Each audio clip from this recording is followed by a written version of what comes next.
morning, ladies and gentlemen, and a very warm welcome to Sadhguru here. I'm sure that all of you must be wondering that what is this session all about? You have two Indians on the panel, one a spiritual master and another a business person.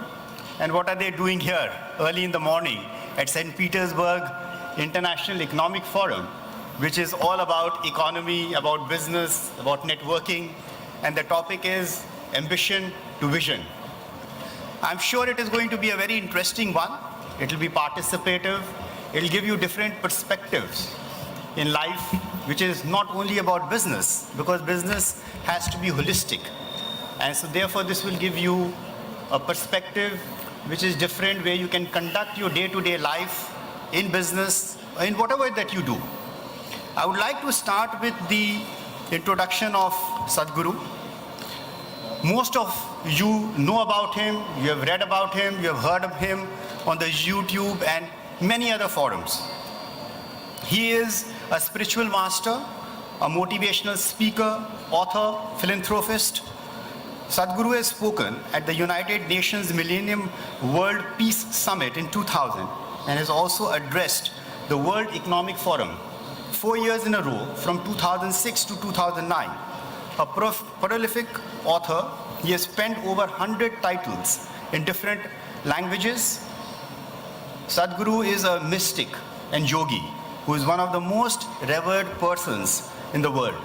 Sadhguru graduated with a bachelor's degree in English literature, and after college, Sadhguru embarked on a career as a businessman, and that is how he is here at the St. Petersburg International Economic Forum. He started multiple businesses, including a poultry farm, brickwork, and a construction business, and was a successful businessman by the time he was in his mid-20s. But then, in 1982, at the age of 25, he had a spiritual experience that made him realize that he had to reevaluate his life and priorities. He was sitting on a rock in Chamundi Hill in Mysore, in India, south of India, when he had a very intense spiritual experience that lasted about 4.5 hours, that changed the course of his life. In 1983, he started conducting yoga classes in Mysore. In 1992, Sadhguru founded the Isha Foundation, a non-profit organization with an objective of offering yoga programs around the world. Today, the foundation has over 5 million volunteers and offers yoga programs not only in India, but also in countries like United States, England, Lebanon, Singapore, Canada, Malaysia, and now Russia has also been included. Over time, the foundation has also become actively involved in various social and community development activities. It works in tandem with international bodies like the Economic and Social Council of the United Nations. In 2003, the foundation established Action for Rural Rejuvenation, which aims to benefit 70 million people in 54,000 villages across the state of Tamil Nadu in South India. Under Project Green Hands, the foundation aims to plant 114 million trees throughout Tamil Nadu and increase the forest cover in the state to 33%. Unlike many other gurus, Sadhguru does not believe in providing answers to the questions. Rather, he believes in assisting the seekers to find answers on their own. This unconventional style has endeared him to the masses and resulted in a huge number of followers. What impresses me most about Sadhguru is his ability to break down complex problems into very simple parts and then facilitate the person to find out solutions for himself, then to give solutions to people. He adds his hallmark wit and wisdom to every conversation, which provides a different dimension, making it a memorable experience for every listener. So friends, ladies and gentlemen, I request you all with a show of hands, with a clap, to welcome Sadhguru.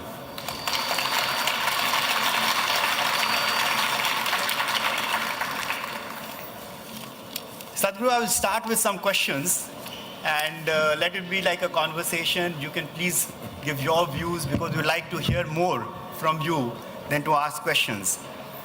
My first question to you would be, Sadhguru, you are an extremely revered and world-acclaimed mystic and a spiritual leader. Mystical is having an experience in discovering truths that are beyond human understanding. Could you please share with us your discovery of yourself and the human understanding?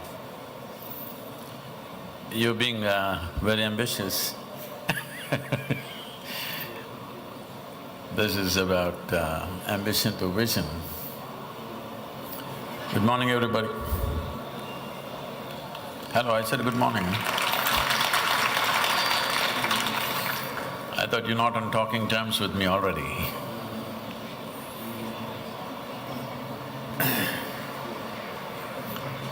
See, we must, for this question that you're asking, we must understand what is the basis of human experience right now. The way you know the world and yourself is only because of the five sense perceptions of seeing, hearing, smelling, tasting and touching. This is the way you know the world, and this is the way you know yourself also. Right now, if you doze off, if you fall asleep, don't do it, okay? In case you fall asleep, suddenly the first thing is I will disappear in your perception. And then if you go more, the world will disappear. If you go further, even you will disappear. Well, you are there, the world is there, I am here, but in your experience everything will disappear simply because the five sense organs have shut down. So your entire experience of life, including yourself, is happening only because of five sense organs. So these senses are very good instruments for one's survival. But if you want to know the nature of life, they are no good because they only give you a comparative perspective with everything. You know what is light only because you have seen darkness. You know what is sound only because you have felt silence. You know what is red only because you've seen the other color. Everything is only in comparison because the feeder, which is the sense organs, right now if you see this part of my hand, you cannot see this part of my hand. This is so with everything. If you take even a grain of sand, you can see only one part of it. So always with bits and pieces of information, you're trying to make the whole. The whole will not happen that way. This kind of information is good for survival process, it'll help you to survive on this planet. But this will not allow you to know the nature of life. For example, what do you call an owl in Russian? Owl, the bird owl. What's that? Sava. So, if you and an owl sit together and start an argument as to which is light and which is darkness, where will it go? Where will it go? Endless argument. I'm asking, who is right, you or the owl? Who is right, you or the owl? Hello? Both? No. See, you learn to say both either because you're in the diplomatic corps or you have a successful marriage. In these two areas, you just have to learn to say both for everything. But the fact is, either you can be right or the owl can be right or both can be wrong, but both cannot be right. We are talking about which is light and which is darkness. What I see is light or what the owl sees is right. It is just that the owl's eyes are designed for his survival. Your eyes are designed for your survival. Both of us are not seeing the reality of what it is. Human being, of all the creatures on the planet, we are supposed to be the peak of evolution on this planet. And this is the reason we have added the term being to human. When we said being, what it means is we know how to be. That's one thing most human beings are not displaying right now. But actually what this means is, we have the necessary intelligence and awareness and consciousness to know how to be. If we knew how to be, the instruments of perception within us, which is beyond survival, would be open to us. Because most human beings are only busy doing something all the time. Even now, many of you are messaging something to somebody. You think this is some kind of intellectual circus, but what you're missing out is you have stopped being a human being. A human being means you know how to be. If you knew how to be, then your perception would rise beyond five senses. Then you would perceive life the way it is, not the way it is necessary for your survival alone. So essentially, when human beings move from the mode of survival to the mode of direct perception, then you see things that you never saw before. They were always there, but you did not see it. So what does it mean to be a mystic? Being a mystic means one day suddenly you realize what a bloody fool you have been all your life. Yes, because something that was always there, you did not see it and today you saw it. You feel like a fool, but everybody else worships you as a mystic. That's the anomaly in the world. So, but Sadhguru, they are all of us, and so many people, we spend our entire lives trying to find out that what is the reason for this existence of ours, trying to discover. I thought you spent your life making money, come on. But still when we go inside our being, as you mentioned, we try to find out that what is the reason for this existence. You are a very successful businessman. At the age of, when you are in your mid-20s, you must be having a lot of ambition.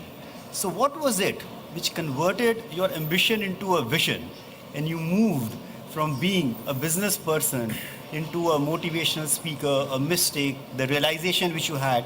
And when you went on this journey of self-enlightenment, how do you think that you can share this with us, that whether we want to, many of us would like to see that how we can create a balance between our spiritual being or realization what we are, and also the business that we are in and how we can conduct that, so both ambition and vision. See, as human beings, wherever you are, you want to be something more than what you are right now. If you know only money, you're thinking more money. If you know wealth, you're thinking more wealth. If you know power, you're thinking more power. If you know knowledge, you're thinking of more knowledge. If you know pleasure, you're thinking of more pleasure. Whatever may be your currency, essentially every human being is longing to be something more than what they are right now. If that something more happens, of course something more. If that something more happens, of course something more.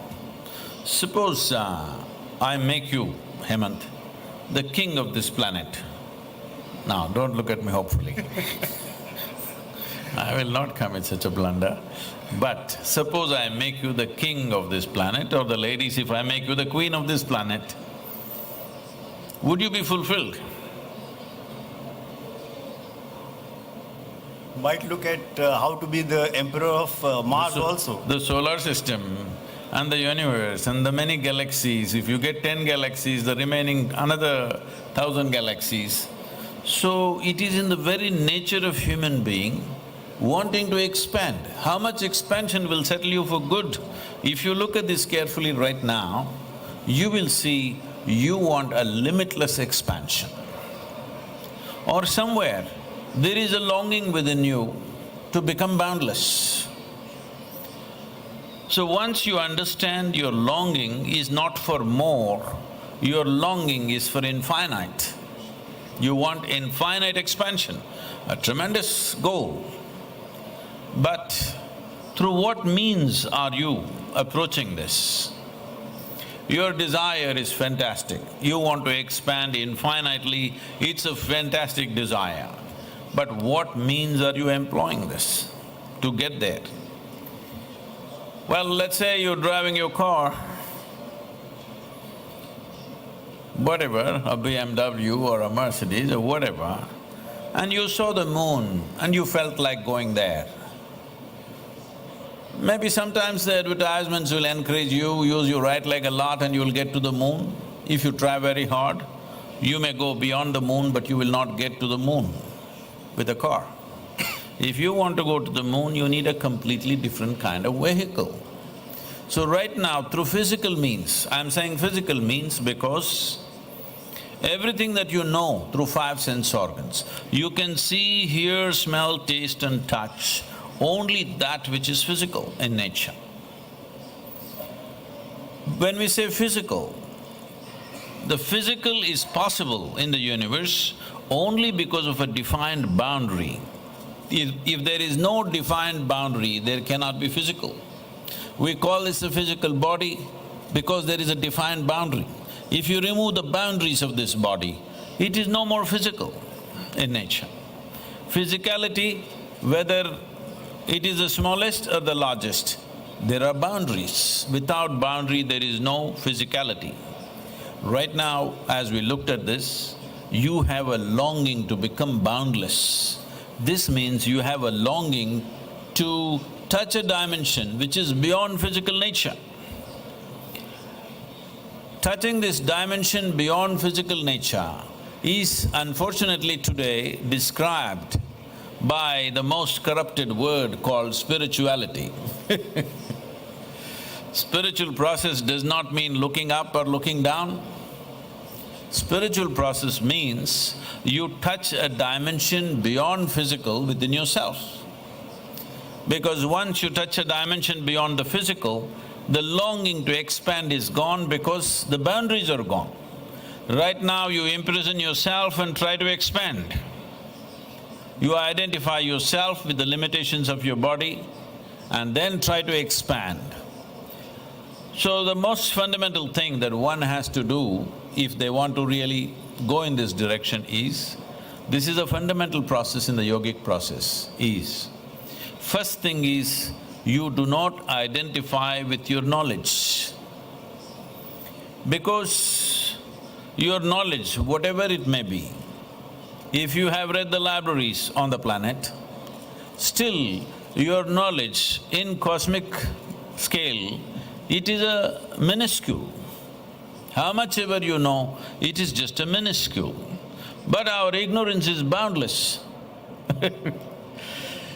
So we always start, the first step of yogic process is, you begin to identify with your ignorance, you begin to identify with what you do not know. What you do not know is a limitless process. Because human mind essentially works around the identities that we have taken. If you identify with your knowledge, only you think you're great, other people see that you're conceited.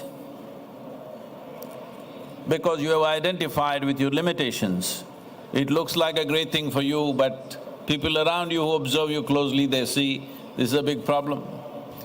The moment you're identified with your ignorance, you have set the gates open so that always your intelligence is working towards a limitless expansion.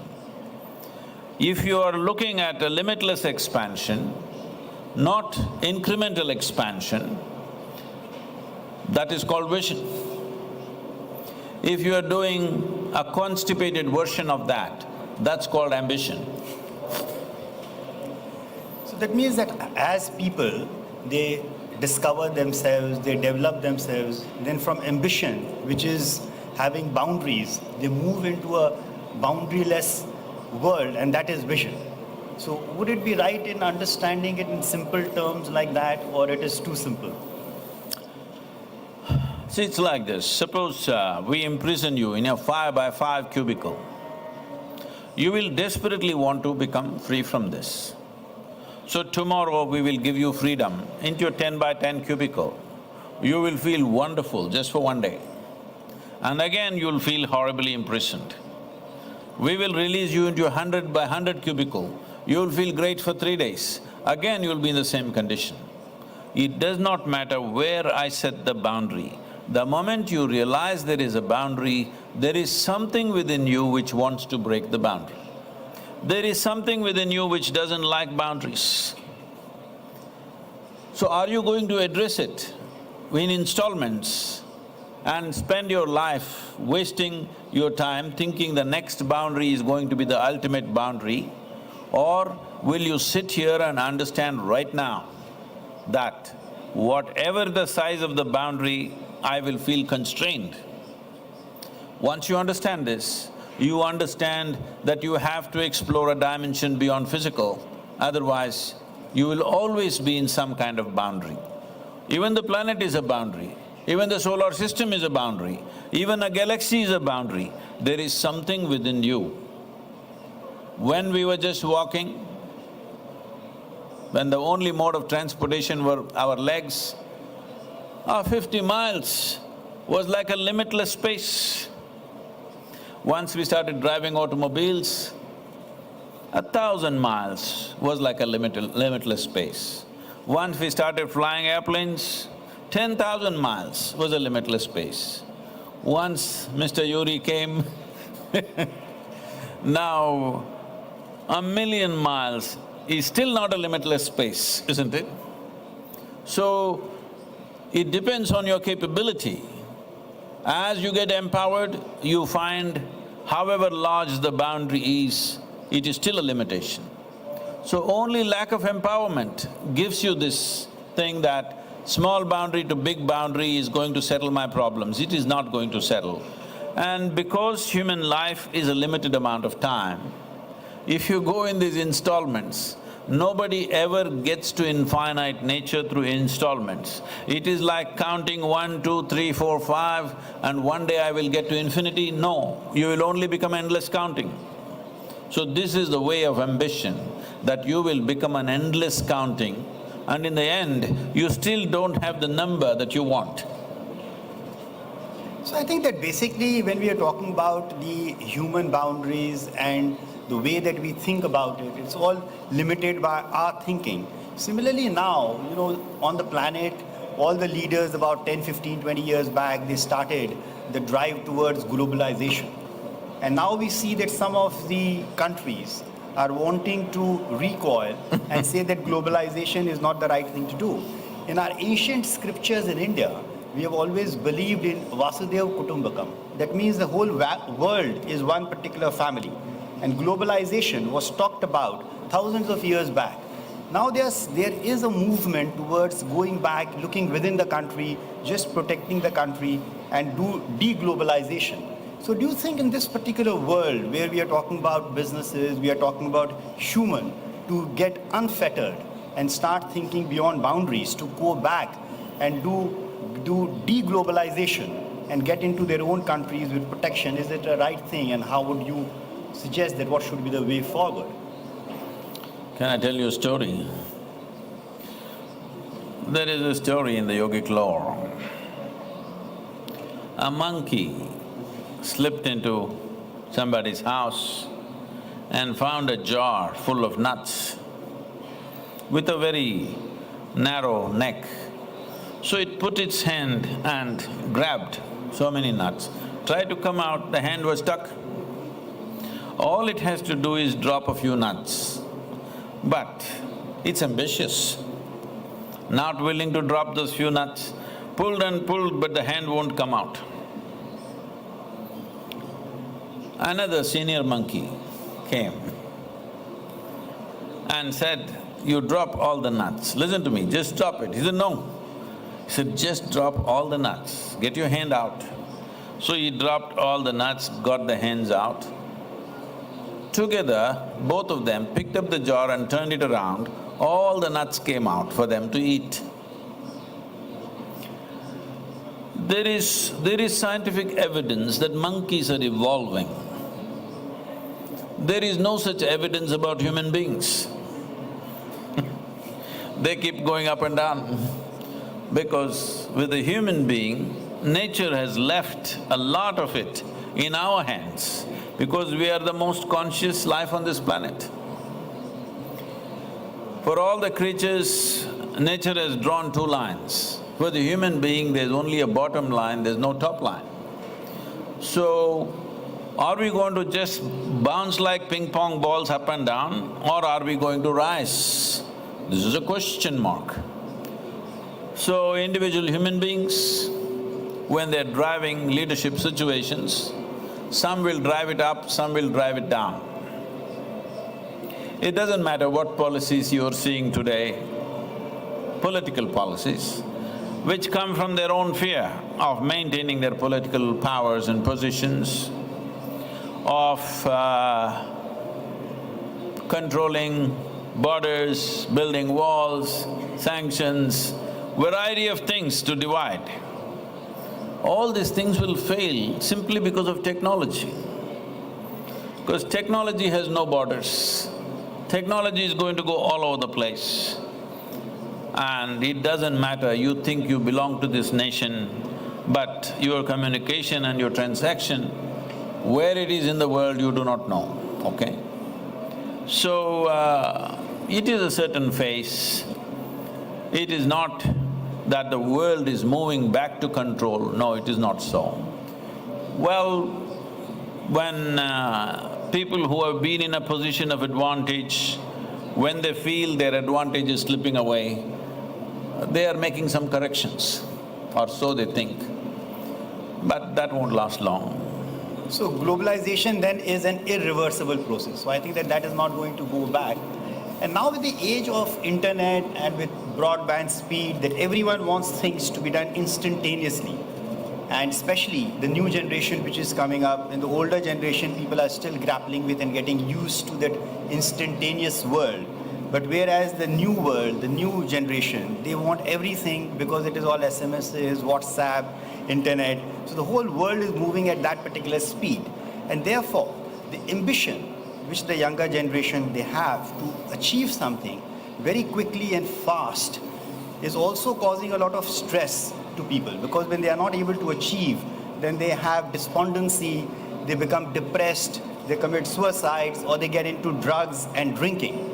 So what is your suggestion that how does a person balance this speed along with and the eagerness to achieve something very quickly and the time that it will take because it's a natural and normal course? So how would you suggest that people should live their lives?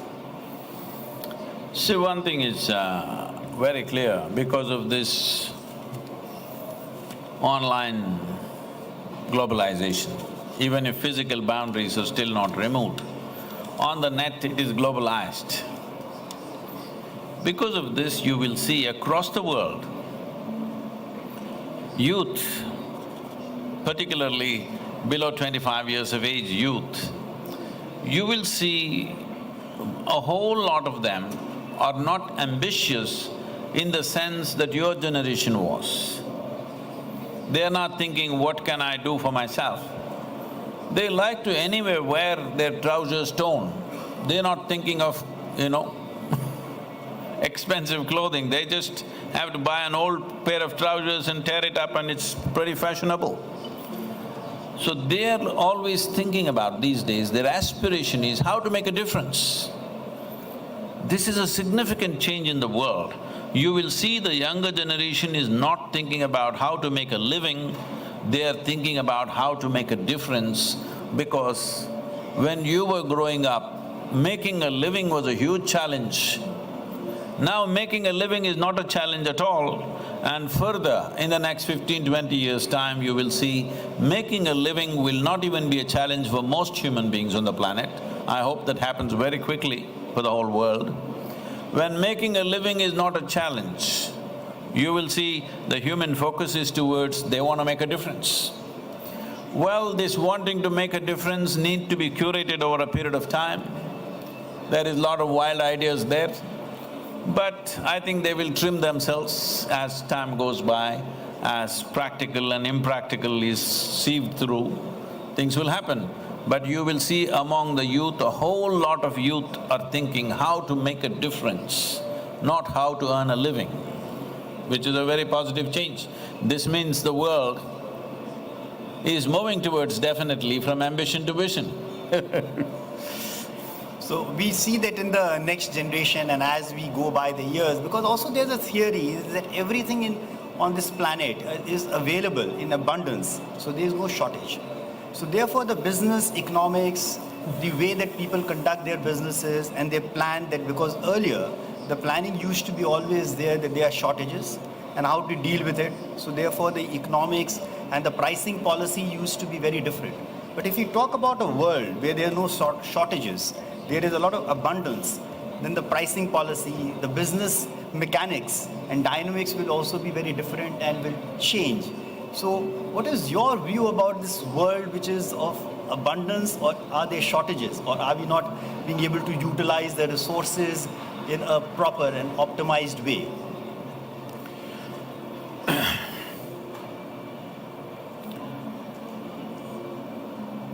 See, human societies for last many millennia have always been structured around scarcity of something.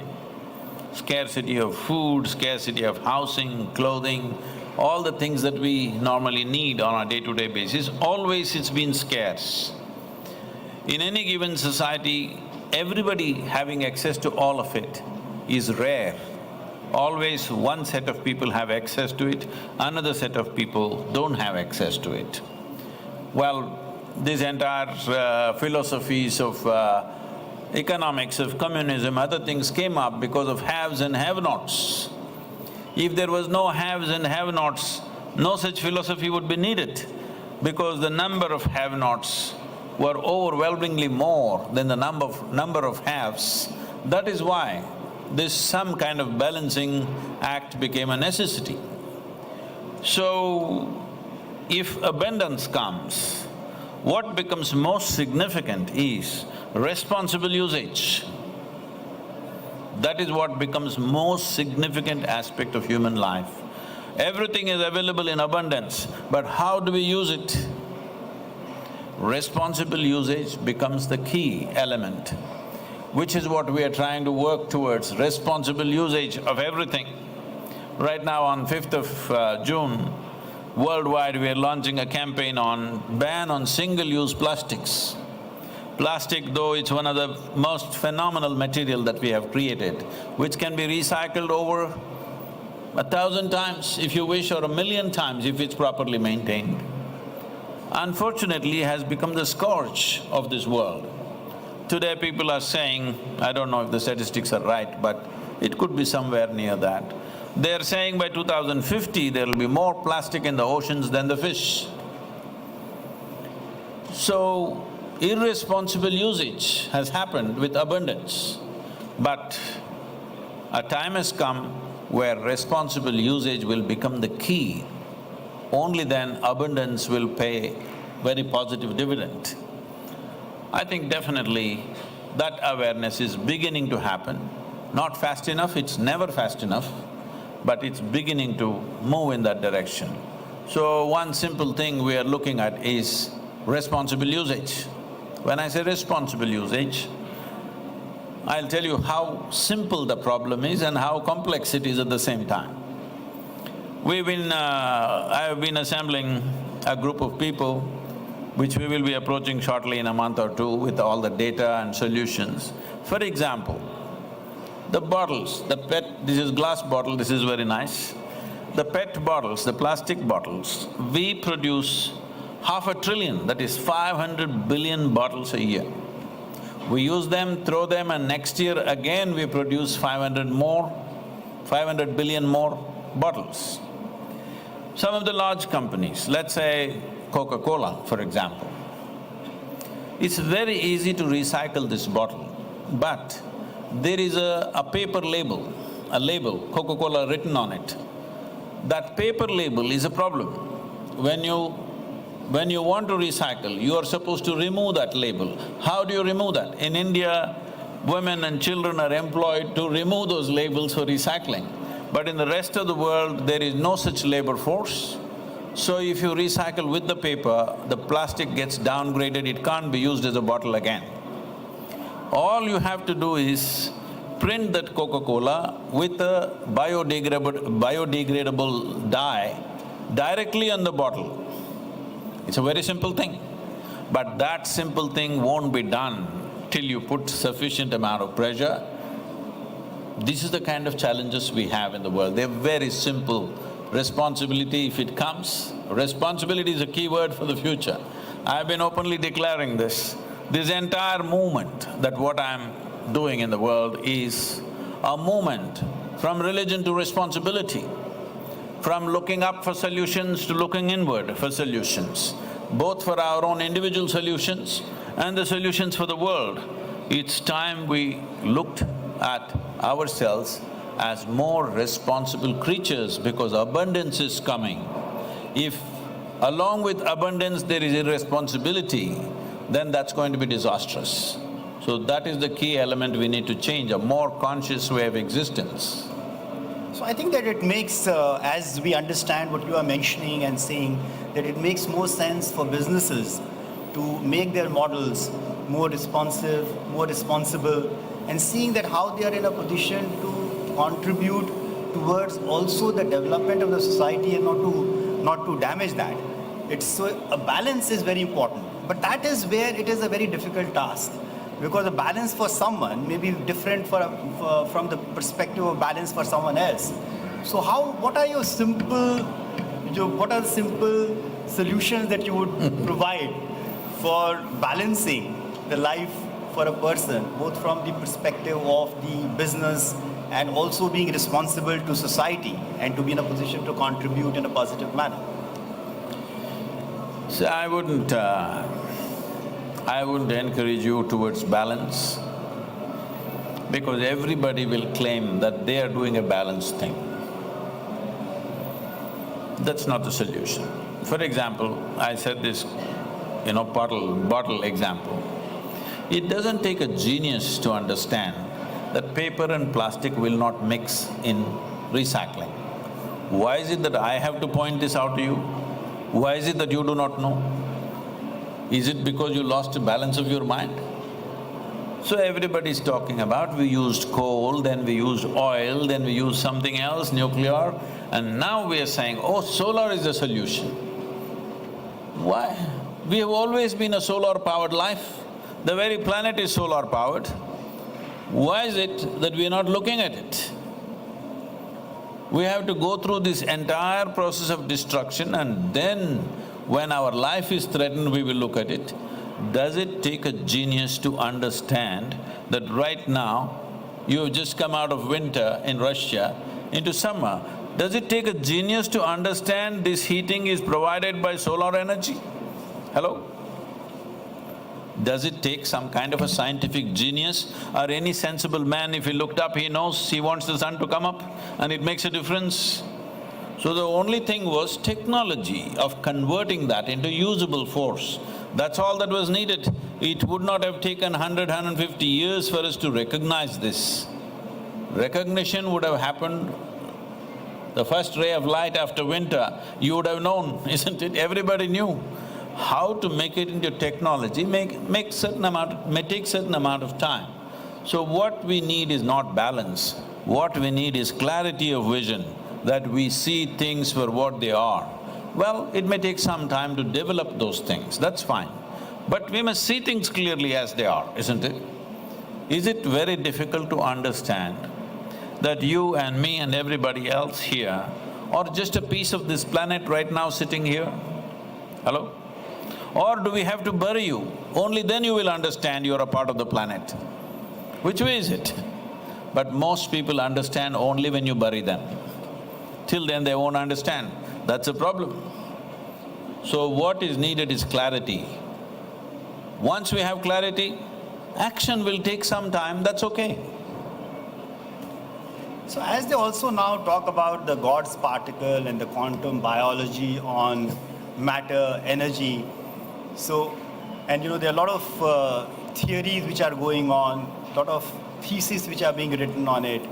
And so there was somewhere, people say that, there is a God particle and human beings have come from there, and therefore it also confounds and confuses people that whether there is a God, there is no God, whether you have to follow spirituality. Some people have very simple meaning for spirituality, that once they have a couple of drinks, they are in high spirits, then they feel that spirituality has evolved on them. So basically, how do you define this God particle? And because science and God particles are being combined together, so He is complimenting Russians, saying you're very spiritual.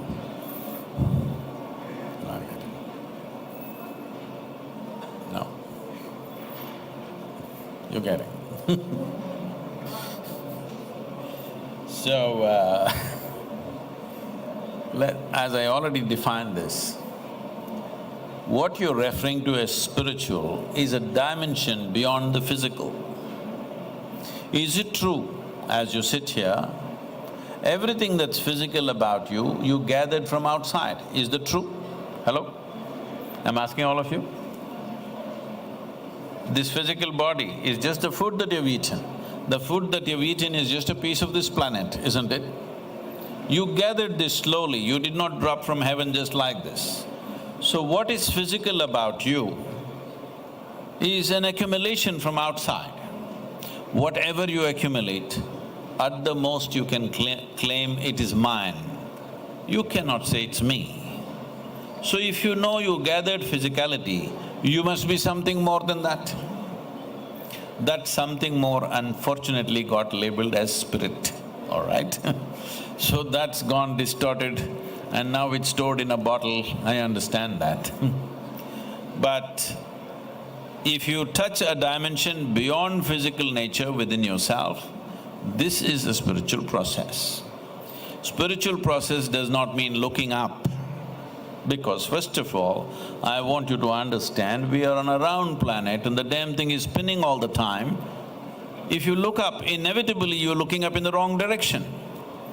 You not only not looking up, you are incapable of knowing what is up or what is down in this cosmos. Is it somewhere in this cosmos marked, this side is up? There is no such thing. Then what will you do? Russians are looking up, what will you do with the Australians? How will they look up? So there is no up and down. So looking up, looking down is all fear-driven. Because of fear and uncertainty, we have done some certain things.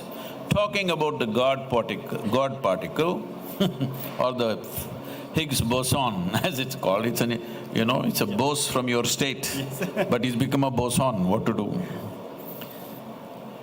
Now, we must understand that all these things are just footprints. Actually, the scientists themselves are describing it as a footprint.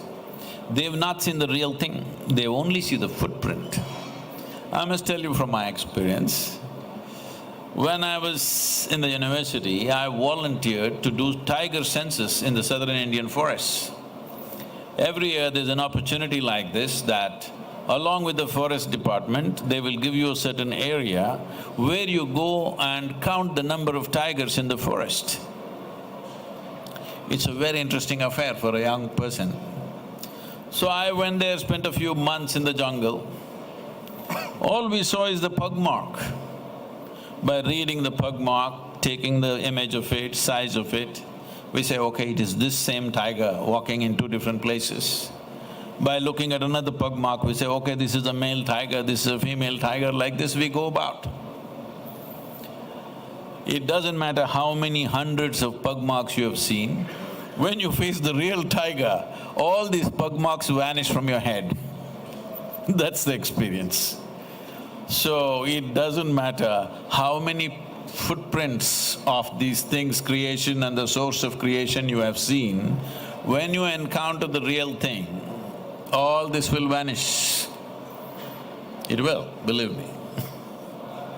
No, as you mentioned about, you were brave enough to go and get into the forest for the tigers, but everyone would have that fear that if they get in, they might be killed by the tigers. So therefore there is this guilt, anger, hatred, fear which is there inside every person.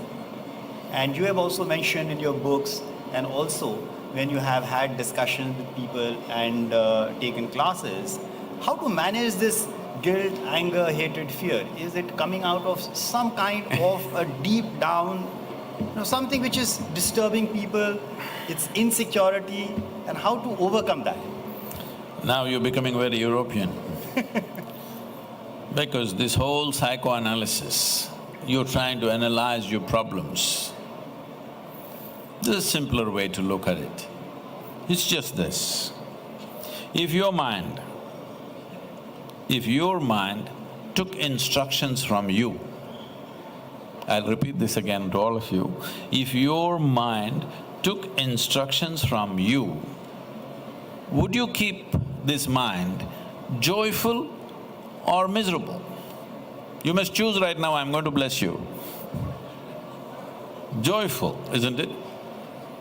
For yourself, it's very clear, you want the highest level of pleasantness. What you want for your neighbor may be debatable, but for yourself, it's 100% clear that you want the highest level of pleasantness. Why such a simple desire is not being fulfilled? Simply because you have not taken charge of your body, nor your mind, nor your chemistry, nor your emotional structures. Because fundamentally you have not read the user's manual for a very complex machine called human mechanism. Without reading the user's manual, you're blundering through it. And then you're thinking, why is anger coming, why is misery coming, why is frustration coming, why is stress coming? These are all different expressions of the same thing. Your mind is not taking instructions from you. Is it very clear today from modern medicine that every human experience has a chemical basis to it? So joy is one kind of chemistry, misery is another kind of chemistry, stress is one kind of chemistry, tranquility is another kind of chemistry, agony is one kind of chemistry, ecstasy is another kind of chemistry. Or in other words, this is one big chemical soup. The question is only, are you a great soup or a lousy soup? That's all the question is. If I give 10 people the same soup-making ingredients, do you believe they will turn out the same kind of soup? So why has a lousy soup come? No skill of soup making. Yes, you did not read the instruction manual, user's manual for this complex mechanism. You've been given a super computer and you don't know where the keyboard is and you're struggling with it, and then you're analyzing your problems endlessly. There's no need to do all this rubbish. If your mind takes instructions from you, I'm guaranteed that you'll keep yourself blissful. I'm very sure of that. What do you think? Hello? Will you or no? 100%? So therefore you have given a very simple solution, that people need to have the control of themselves, and if they do that, then they would be joyful and all. No, I did not say control. I am talking about liberation, not control. See, people are thinking they should control their mind. No, your mind needs to be liberated from all kinds of rubbish. Because it's controlled, it's constipated. If it's constipated, it's just full of shit, okay? This is what is happening. What is needed is not control, what is needed is liberation. So fundamentally, not understanding the mechanics of life, we're trying to blindly do something with it. It's like this. Let's say you do not know how to ride a bicycle.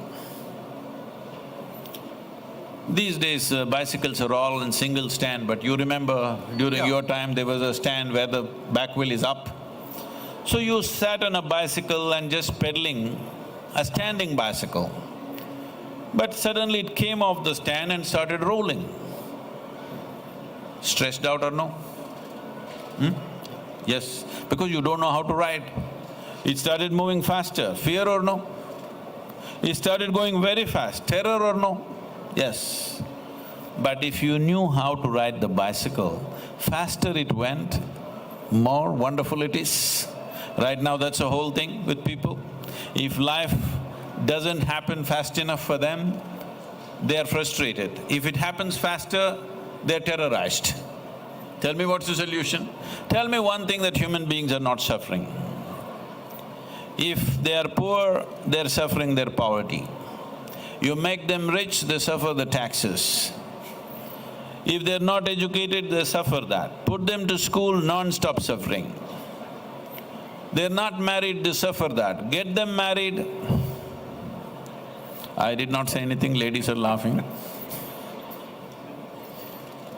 Tell me one thing that they are not suffering. So they are not suffering life. They are not suffering life, they are suffering their own faculties. What happened 10 years ago, you can still suffer. What may happen day after tomorrow, you already suffer. This does not mean you're suffering life. You're suffering two most fantastic faculties of being human, which is a vivid sense of memory and a fantastic sense of imagination. You suffer what happened 10 years ago, you suffer what may happen day after tomorrow. This means you're suffering your memory and your imagination, you're not suffering your life. So, what is the solution? The solution, as you said, is spiritual. You drink vodka, half your brain is frozen, then you feel good. So what you're saying is, if you lose your faculties, then you will be fine. We can as well remove half your brain and you will feel great, believe me. I was in Mysore in southern India. I was just entering a building to see someone, and an old lady who's over 75 years of age, a small built lady, she came to me with a big, wonderful smile on her face and said, "How are you doing?" I said, "I'm doing wonderful, ma'am. How are you doing?" And she went about. I don't forget people's faces, I don't record their names, but I never forget faces. So I don't know this lady, but then I went up and after about 20–30 minutes I come back. Again she comes up to me and with a big smile on her face, she says, "How are you doing?" A little weird, just now you asked me. But then again I said, "I'm doing wonderful." Then somebody next to me explaining to me, "Oh, it's very unfortunate, the lady has lost her memory." I said, "She's doing fine. She's doing great. I don't think she smiled like this all her life. Now because she's lost her faculty of memory, she smiles wonderfully." So for most people who are not even able to sit in one place peacefully, if you remove half their brain, they will sit peacefully. The problem is, with the problem that you have created, you have also destroyed the possibility. If you destroy possibilities, you will be peaceful. If you're dead, you will be very peaceful. This happened, I must tell you. Shankaran Pillai, you heard of him? Yes. An Indian man.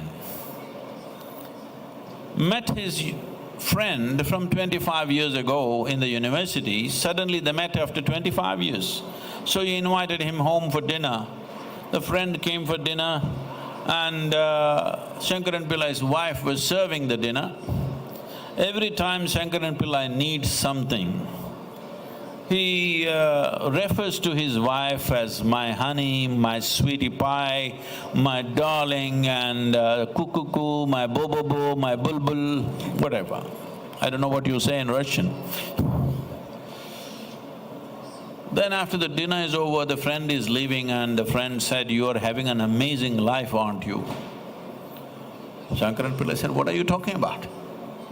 He said, "See, I have been married for 15 years, we can barely look at each other. But the way, the endearments with which you're referring to your wife as my honey, my sweetie pie, my cuckoo, my bobobo, all this." Shankaran Pillai said, "Have you lost your mind? Oh man, I forgot her name 7 years ago." So if you lose your faculties, sweetness will come out of you, very unfortunate. When everything is good, you must be wonderful, isn't it? That's not happening simply because the complexity of human existence you have not learned to handle. You are hoping that if you were like an earthworm, you would be peaceful? Yes. If you had the brain of an earthworm, you would be very peaceful. I must tell you this. Just this month, about 4 or 5 weeks ago,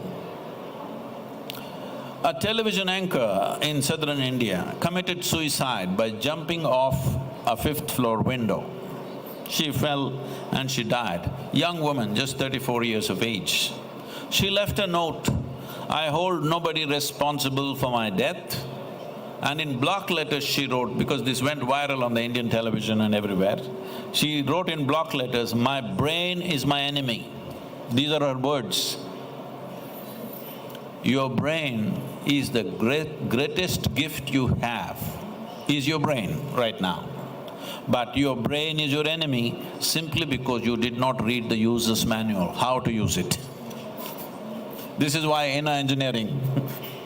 Right now we are going about spreading this inner engineering. This just means you have the user's manual, how to engage this body, how to engage this brain, so that it works for you, not against you. You must understand, you may call it stress, you may call it anxiety and all the other horrible things you said about anger, hatred, jealousy. This just means your brain is working against you, that's all. When it'll kill you, we don't know. But usually people say that, they don't use their brains, and as it is, human beings, they use their brains anywhere between 10% to 40% to the max. So as you mentioned that, there is a scope for taking out some part of the brains and people will be happier and joyful. I think that should be the solution. So we need to go to doctors and find out some surgical operation through which… This is fascist. Take out people's brains, they will be happy. No, all possibility of human will be lost if you take out the brains. This is the biggest asset we have compared to other creatures. You are not as ferocious and strong as a tiger or an elephant or something, but we dominate this planet, we got brains. But now you have not learned to use it for you, you're using it against yourself. If you use it for yourself and for everything else around you, if human intelligence works for the well-being of life on this planet, believe me, in a very brief time, we'll find solutions for everything that you're facing on the planet. Right now, largely it's working against them. So the user's manual is something which is important. Yes, that's what I'm trying to give you. Sadhguru, coming back to the ambition and the vision part of it, usually ambition is usually connected with sense of arrogance, deceit, that people are greedy. So that is what ambition is all about, whereas vision seems to be more worthy and noble. And when this topic was chosen from ambition to vision, so would it be right or appropriate to say that it is basically from greed or from arrogance that you are moving to a better path or moving higher up into being more noble and more worthy in whatever a person wants to fulfill? Or these are just words which has been misconstrued and misconceived?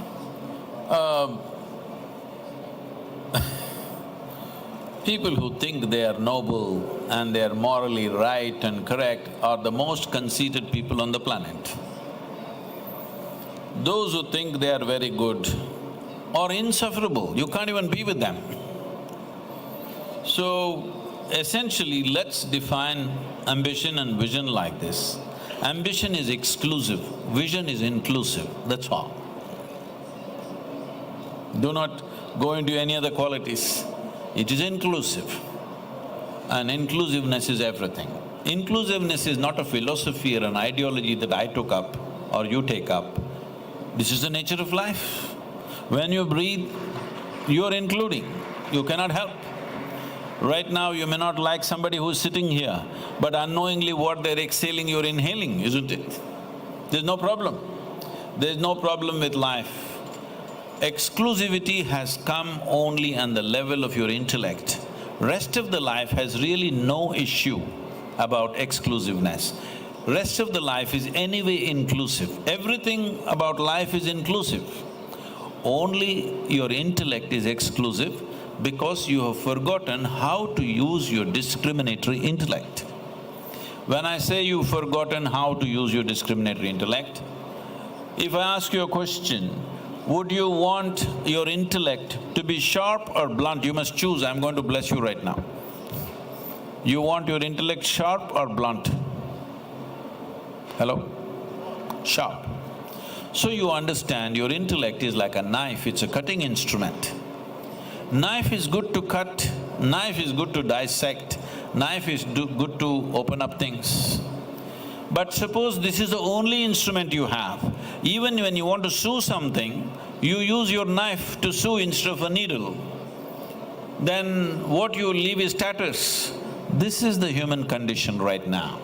Because our education systems have become purely intellectual, now people are using their intellect even to put things together and they're making it into many more pieces because with a knife you're trying to unite, it's not going to work. So you cannot have vision with a knife. Knife is discriminatory, that's how it is. Knife will cut things into two pieces.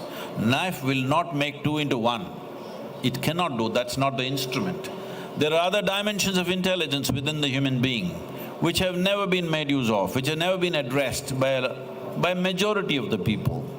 So this is what we want to bring particularly to the leadership in the world, that you must access dimensions of intelligence within you which are not exclusive, which are naturally inclusive. No, I think that this is a very simple perspective and a very nice perspective to put down the ambition and vision, and I think that it will be good for all of us to remember this, and especially in our world where we are in economics and business, where things seem to be very complicated. I would now… Thank you, Sadhguru. I would like to now throw open to the floor any questions that anyone has. So just a couple of questions because we'll be running against time, so we have… He's trying to be inclusive. Yeah. So just a couple of questions.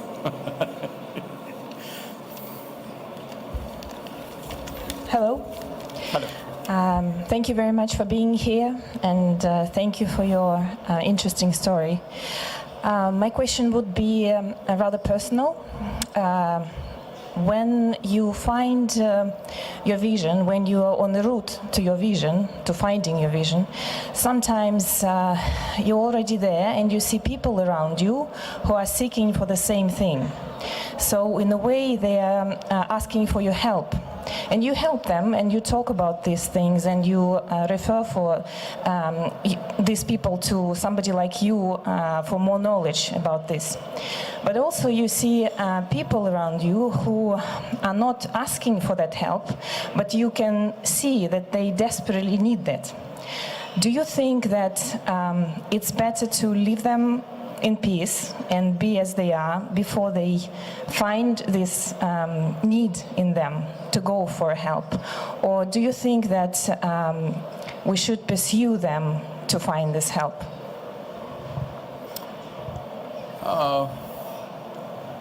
Hello.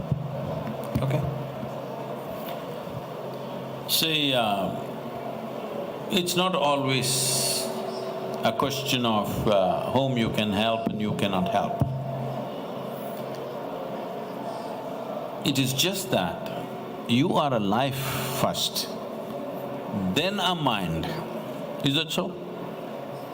You're living, so you have a mind, isn't it? It is not the other way around, because you have a mind you're living. No, you are living, so you have a mind. The nature of body is exclusive. Yes, your body is yours, my body is mine, this is exclusive. This cannot be very inclusive. The nature of our intellect also is like this. I have my thoughts and emotions, you have your thoughts and emotions, this is exclusive. It's perfectly fine. It is just that life is inclusive. So, how deeply you're identified with your body and your thought and emotion will determine how exclusive you are. If you're identified with the life that you are, you will be naturally inclusive. So somebody else who is suffering this from their own exclusiveness. Exclusiveness means You built a wall for self-protection, and if you build a wall for self-protection, it also becomes a wall of self-imprisonment. Well, it may take some suffocation to realize it's self-imprisonment, but it will come. Now you're talking about a person who doesn't seem to realize but suffering suffocation. Well, if you give them a breath of fresh air, they will realize. So don't try to advise them, don't try to send them to me. Just see if you can smile at them, maybe hug them if they allow or do something which is an act of inclusiveness, or just the way you are. If they see you exuberant and joyful, they will look at you initially thinking, what's funny about this, what's wrong with her? But after some time, they want to be like you. That means they want to break their walls. When they want to break their walls and they don't know how, then only help. When people don't want to break their walls, if you offer help, that's going to be ridiculous, you know.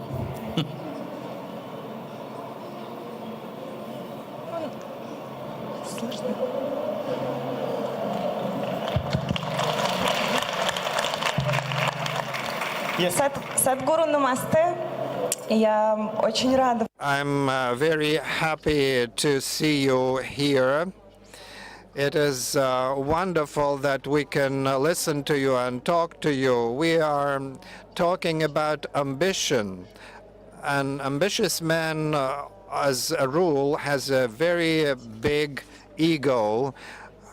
Is it important to kill your own ego? But how can you do that while remaining a member of the human society, go to your office and so on?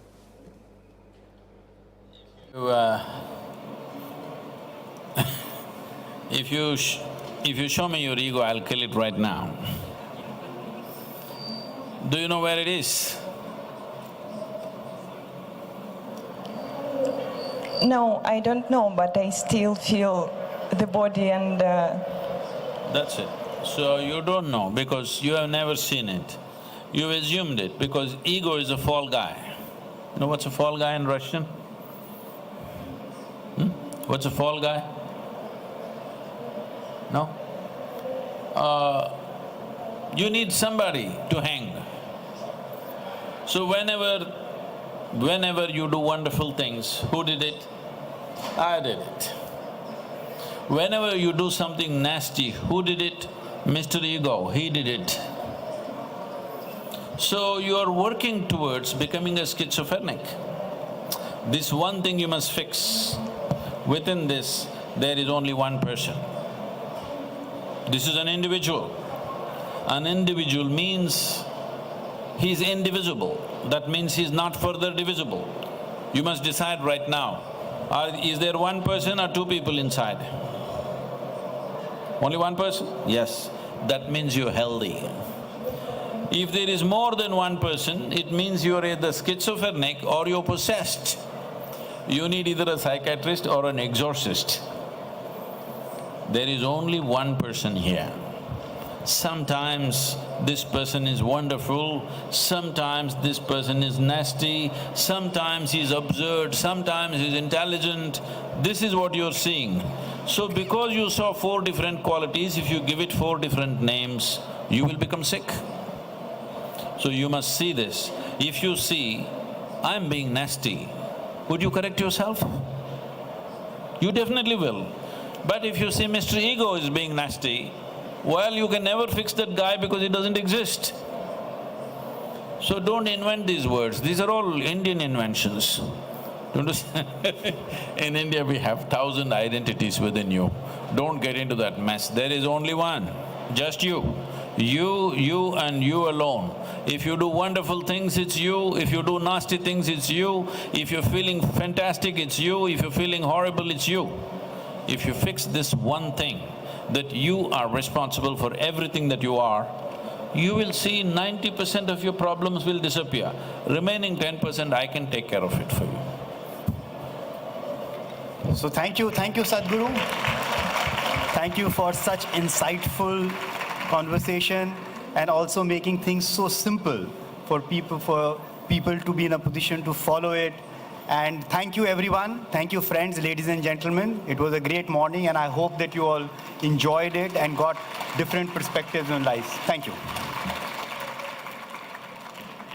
Thank you very much, all of you.